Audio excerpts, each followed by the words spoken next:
হ্যাঁ জিনি, তুমি ভিতরে আসো। স্যার এই প্রজেক্টে আপনার সাইন লাগবে। তোমার প্রজেক্ট আমার কাছে ভালো লেগেছে, এজন্য সাইন করেছি। তুমি ভেবো না যে তুমি অসুস্থ রয়েছে এজন্য আমি সাইন করেছি। আরে আজ তো আমি লিপস্টিক পরে আসিনি, স্যার মনে করছে আমি অসুস্থ রয়েছি। সকল কর্মচারী চলে আসো, তোমাদের জন্য গিফট আছে।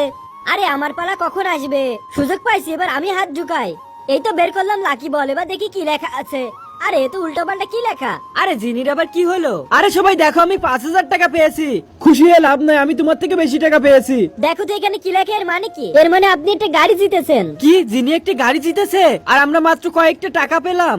আরে বুঝিস না, আমরা কম কাজ করেছি এজন্য আমরা টাকা পেয়েছি, আর যিনি বেশি কাজ করেছে এজন্য ও গাড়ি পেয়েছে। কিন্তু এখনো আমার মাথায় কিছু ঢুকতেছে না, এই কার্ডটা আমি কেন পেলাম? জিনি ভেবে দেখো, তুমি আমাকে কি বলছিলে? গাড়িটা তো আমি ডিজাইন করেছি, কিন্তু আমার কাছে এতটাও টাকা নেই যে গাড়িটা আমি ডিজাইন করব। শোনো, আমার জন্য একটা গাড়ি বানাতে হবে, আমি ডিজাইন পাঠাচ্ছি। আমি যা শিখিয়ে দিছি জিনিকে তুমি তাই বলবে। আরে এই গাড়িটা তো আমি ডিজাইন করছিলাম। আর দেখো, তুমি জিতে গেছো। বন্ধুরা, যিনি জিতছে নাকি প্রিন্স ইচ্ছা করে দিচ্ছে, দেখতে পারবো পার্ট 2 তে। পার্ট 2 দেখার জন্য কমেন্ট করো।